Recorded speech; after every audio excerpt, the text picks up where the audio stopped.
नमस्ते मेरे प्यारे विद्यार्थी, कैसे हो आप सब। आई होप कि आप सब बहुत अच्छे होंगे।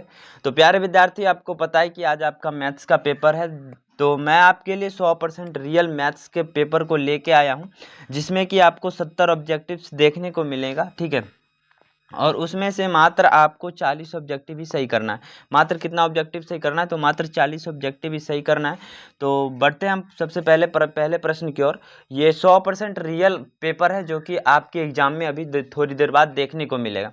पहला प्रश्न है कि √5 माइनस √2 गुने √5 प्लस √2 का मान क्या होगा। तो आपको मैं सीधा सीधा आंसर बताते जाता हूं, आप सीधा आंसर जाके टिक करना, याद करना। तो पहला प्रश्न का आंसर हो जाएगा ऑप्शन बी, यानी कि 3। अब दूसरे प्रश्न की ओर बढ़ते हैं। दूसरा प्रश्न कहता है कि √7 माइनस √3 का स्क्वायर कितना होगा। तो √7 माइनस √3 का स्क्वायर, यानी कि आपका ऑप्शन डी सही आंसर हो जाएगा कि 10 माइनस 2√21। अब तीसरे प्रश्न की ओर बढ़ते हैं। तीसरा प्रश्न है कि 1/√7 माइनस 1/√6 का किसके बराबर होगा। तो ये आपका हो जाएगा तो √6 प्लस √7 के बराबर हो जाएगा। किसके बराबर हो जाएगा? तो √6 प्लस √7 के बराबर हो जाएगा। अगला प्रश्न, चौथा प्रश्न है कि किसी वृत्त की परिधि तथा उसके व्यास का अनुपात है। तो किसी वृत्त का परिधि तथा उसके व्यास का अनुपात पाई के बराबर होता है। चौथा प्रश्न का सही आंसर सी नंबर हो जाएगा। पांचवा प्रश्न है कि 14 सेंटीमीटर त्रिज्या वाले वृत्त की परिधि क्या होगा। तो 14 सेंटीमीटर त्रिज्या वाले वृत्त का परिधि हो जाएगा आपका 88 सेंटीमीटर, यानी कि ऑप्शन सी आपका सही आंसर होगा पांचवा का। छठा प्रश्न है कि दो चरों x तथा y वाले रैखिक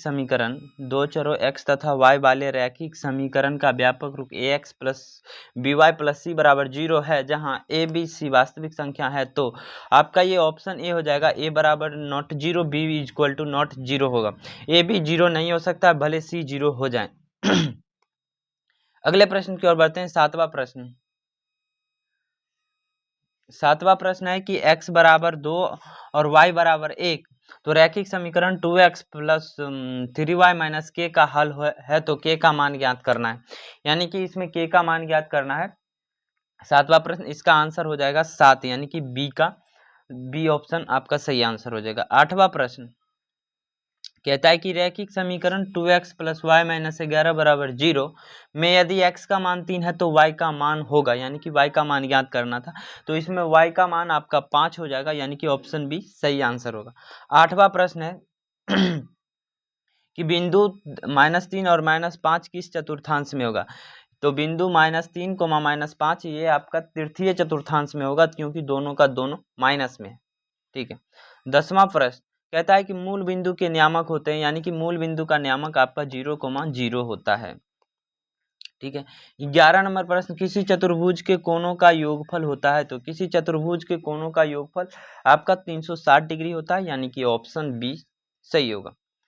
12 नंबर प्रश्न कहता है कि यदि समांतर चतुर्भुज के विकर्ण बराबर हो तो यह कहलाता है। यदि किसी समांतर चतुर्भुज का विकर्ण बराबर होगा तो ये आयत कहलाता है। क्या कहलाता है? आयत कहलाता है। तो 12 का बी आपका सही आंसर होगा। अब 13 नंबर प्रश्न कहता है कि समांतर चतुर्भुज की सम्मुख भुजाएं होती है। तो समांतर चतुर्भुज की सम्मुख भुजाएं समांतर और बराबर दोनों होता है। 13 का सी। 14 नंबर प्रश्न कहता है कि नीचे दिए गए चित्र में ABCD एक समांतर चतुर्भुज है। यदि कोण ADC बराबर 112 डिग्री, तो कोण BCD का मान निकालना था। तो ये कोण BCD बराबर भी हो जाएगा 112 डिग्री। अगला प्रश्न कहता है कि यदि समांतर चतुर्भुज PQRS में कोण SPQ बराबर 65 डिग्री, तो कोण PSR बराबर होगा। तो आपका कोण PSR बराबर हो जाएगा 65 डिग्री, ऑप्शन सी सही आंसर होगा 15 का। 16 नंबर प्रश्न कहता है कि समांतर चतुर्भुज ABCD के विकर्ण AC तथा BD एक दूसरे को O बिंदु पर काटते हैं। तो क्या हो जाएगा? तो ये हो जाएगा OA बराबर OC हो जाएगा, यानी कि 16 का सी आपको ध्यान में रखना है, ऑप्शन सी सही आंसर हो जाएगा। 17 नंबर प्रश्न कहता है कि त्रिभुज ABC में AB तथा AC के मध्य बिंदु क्रमशः D तथा E है, तो DE बराबर होगा। तो DE बराबर आपका हो जाएगा BC/2, यानी कि ऑप्शन सी सही आंसर होगा। 18 नंबर प्रश्न कहता है कि त्रिभुज PQR में 18 नंबर प्रश्न कहता है कि त्रिभुज PQR में PQ तथा PR के मध्य बिंदु क्रमशः L तथा M हो तो LM निम्नलिखित में से किस भुजा के समांतर होगा। तो LM जो समांतर होगा वो QR के समांतर होगा, यानी कि ऑप्शन सी आपका सही आंसर होगा। अगले प्रश्न की ओर बढ़ते हैं। 19 नंबर प्रश्न कहता है कि यदि त्रिभुज ABC में AB तथा AC के मध्य बिंदु क्रमशः D तथा E हो तो और AB बराबर 5 सेंटीमीटर, BC बराबर 12 सेंटीमीटर तथा CA बराबर 13 सेंटीमीटर हो तो DE की लंबाई होगा। तो DE का लंबाई आपका हो जाएगा 6 सेंटीमीटर, यानी कि 19 का C ऑप्शन सही होगा। 20 नंबर प्रश्न कहता है कि यदि समकोण त्रिभुज में समकोण बनाने वाली भुजाओं की लंबाई क्रमशः 7 सेंटीमीटर, 24 सेंटीमीटर हो तो उसकी अर्ध परिमिति हो है। तो इसका अर्ध परिमिति 20 का हो जाएगा, ऑप्शन 20 सही आंसर 28 सेंटीमीटर होगा। 21 नंबर प्रश्न कहता है कि 3√2 प्लस 2√3 गुने 3√2 माइनस 2√3 का आंसर क्या होगा, यानी किसके बराबर होगा। तो ये आपका बराबर होगा 1/6 का, यानी कि ऑप्शन ए सही आंसर हो जाएगा। ठीक है, मैं डायरेक्ट आपको आंसर बताते जा रहा हूँ। यदि सॉल्यूशन कराएंगे तो लगभग बहुत समय लग जाएगा, जो कि आपके एग्जाम में अभी समय नहीं बचा हुआ। एग्जाम से मैं थोड़ी देर पहले ही वीडियो बना रहा हूँ। 21 नंबर प्रश्न 22 नंबर प्रश्न है कि यदि x बराबर 3 प्लस √8 हो तो x प्लस 1/x का मान क्या होगा। तो 22 का आंसर 23 नंबर है ना, 23 का आंसर हो जाएगा 6, जो कि आपका ऑप्शन डी सही आंसर है। 24 नंबर प्रश्न कहता है कि रैखिक समीकरण y बराबर 3x प्लस 5 के हल के संदर्भ में निम्नांकित कथनों कौन सत्य है। तो निम्नांकित कथन ये सी हो जाएगा, अनंत से बहुत तेरे हल, ऑप्शन सी आपका सही आंसर 24 का। 25 नंबर प्रश्न कहता है कि रैखिक समीकरण ax plus by plus c बराबर 0 जहां a b c वास्तविक संख्याएं हैं तथा a बराबर 0 के बराबर नहीं, हमेशा निम्नांकित किस ज्यामितीय आकृति को निरूपित करेगा। तो ये आपका निरूपित करेगा हमेशा सरल रेखा को। किसको निरूपित करेगा, सरल रेखा को, यानी कि आपका ऑप्शन ए सही आंसर होगा। 26 नंबर प्रश्न की ओर बढ़ते हैं। कहता है कि एक ही आधार तथा एक ही समांतर रेखाओं के बीच समांतर चतुर्भुज किस संदर्भ में बराबर नहीं होते हैं। तो एक ही आधार तथा एक ही समांतर रेखाओं के बीच स्थित समांतर चतुर्भुज किस संदर्भ में बराबर नहीं होते। तो 26 का आपका होगा विकर्ण बराबर नहीं होता है, ऑप्शन डी। 27 नंबर प्रश्न कहता है कि समांतर चतुर्भुज का क्षेत्रफल होता है। तो समांतर चतुर्भुज का क्षेत्रफल होता है ऊंचाई गुने आधार, यानी कि आधार गुने ऊंचाई, ऑप्शन बी आपका सही आंसर हो। 28 नंबर प्रश्न की ओर बढ़ते हैं। 28 नंबर प्रश्न, ये 27 वही था, आधार गुने ऊंचाई। 28 नंबर प्रश्न कहता है कि दिए गए चित्र, आप पढ़ लीजिए, दिए गए चित्र ABCD में समांतर चतुर्भुज है तो समांतर चतुर्भुज का क्षेत्रफल क्या होता है। तो समांतर चतुर्भुज का क्षेत्रफल क्या है, तो इस चतुर्भुज का जो क्षेत्रफल होगा, कितना नंबर प्रश्न था 28, तो इसका ऑप्शन सी हो जाएगा 35 वर्ग सेंटीमीटर। ठीक है, ऑप्शन 35 नंबर प्रश्न का ऑप्शन सी आंसर होगा। उसके बाद 36 कितना था, और 28 नंबर प्रश्न था।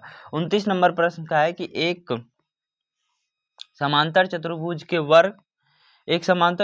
के विकर्ण बराबर होते हैं तथा एक दूसरे को समकोण पर समद्विभाजित करती है, तो यह क्या कहलाता है। तो यदि यह कहलाएगा आपका वर्ग, 29 का ए वर्ग कहलाएगा। 30 नंबर प्रश्न कहता है कि समलंब चतुर्भुज की सम्मुख भुजाओं का एक युग्म अवश्य होता है। तो समलंब चतुर्भुज का एक युग्म जो होता है वो समांतर होता है। ठीक है, 30 का सी। 31 नंबर प्रश्न कहता है कि 32 पर पावर 2/5 है तो किसके बराबर होगा। तो 31 नंबर प्रश्न का ऑप्शन बी आपका हो जाएगा सही आंसर, यानी कि 4। 31 नंबर प्रश्न 4 हो जाएगा। ठीक है, उसके अगले प्रश्न की ओर 32 नंबर प्रश्न कहता है कि 125 पर पावर -1/3 है तो क्या होगा। 125 पर पावर -1/3, तो ये हो जाएगा बी ऑप्शन 1/5 के बराबर होगा। अगला 33 नंबर प्रश्न कहता है कि ए 0 से बड़ा है, एक वास्तविक संख्या है, ठीक है, तथा पी क्यू आर परिमेय संख्या हो तो ए पर पावर पी बट्टा ए पर पावर क्यू किसके बराबर होगा? तो ये आपका हो जाएगा ए पर पावर पी माइनस क्यू के बराबर होगा, ठीक। उसके बाद 34 नंबर प्रश्न कहता है कि यदि ए तथा बी धनात्मक वास्तविक संख्याएं हो तो, यदि ए तथा बी धनात्मक वास्तविक संख्याएं हो तो रूट ए भी बराबर होगा, तो ये हो जाएगा रूट ए इंटू रूट बी के बराबर होगा। ऑप्शन डी सही आंसर 34 का। 35 नंबर प्रश्न कहता है कि 25 पे पावर 3/2 किसके बराबर होगा? तो 25 पे पावर 3/2 ऑप्शन सी यानी कि 125 के बराबर होगा। 36 नंबर प्रश्न कहता है कि y बराबर mx के रूप रैखिक समीकरण का एक सरल हल है जो, तो इसका आंसर क्या होगा? तो ये हमेशा क्या होता है? तो ये हमेशा मूल बिंदु से गुजरता है, यानी कि ऑप्शन सी आपका सही आंसर होगा 36 नंबर का। 37 नंबर प्रश्न कहता है कि तापमान के सेल्सियस तथा फ़ारेनहाइट के बीच निरूपित रैखिक समीकरण है, तो तापमान तथा फ़ारेनहाइट के बीच निरूपित रैखिक समीकरण ये हो जाएगा C/5 बराबर F-32/9, ठीक है, ऑप्शन बी आपका सही आंसर। 38 नंबर प्रश्न 30 डिग्री सेल्सियस का मान फ़ारेनहाइट में होगा, तो 30 डिग्री सेल्सियस का मान जो है फ़ारेनहाइट में वो आपका हो जाएगा 86 डिग्री फ़ारेनहाइट। कितना हो जाएगा? 86 डिग्री फ़ारेनहाइट। 39 नंबर प्रश्न कहता है कि यदि बिंदु 3,4 रैखिक समीकरण थ्री वाई बराबर एक्स प्लस 7 के आलेख पर स्थित है हो तो ए का मान है, तो ए का मान क्या हो जाएगा? 39 नंबर का ए का मान हो जाएगा आपका 5/3, यानी कि ऑप्शन बी आपका सही आंसर होगा। 40 नंबर प्रश्न और ये लास्ट प्रश्न है, क्योंकि आपको 70 में से 40 ही करना था, तो शुरू के आप 40 यहाँ से कर सकते हैं, ठीक है। ये प्रश्न आपको 100% यहीं से देखने को मिलेगा, रियल प्रश्न है, मैं आपको जो दिखा रहा हूँ। कहता है कि मूल बिंदु 3,4 तथा 4,3 के संदर्भ में सही विकल्प है, तो ऑप्शन ए हो जाएगा 3,4 बराबर नहीं है 4,3 के। तो आपको एग्जाम के बाद बताना है कि कितना प्रश्न यहाँ से लड़ा, या 100% सही प्रश्न था या नहीं, या मिला या नहीं। तो फिर से हम मिलते हैं अगली वीडियो में। आप तब तक के लिए यदि आपने चैनल को सब्सक्राइब नहीं किया है तो प्लीज़ सब्सक्राइब कर लीजिए, और यदि यहाँ से क्वेश्चन पेपर देखने को मिला है तो प्लीज़ लाइक भी कर लीजिएगा। थैंक यू, और अपने दोस्तों तक शेयर कीजिएगा। फिर हम कल आपकी एग्जाम में मदद करेंगे जब अगली एग्जाम होगी तो।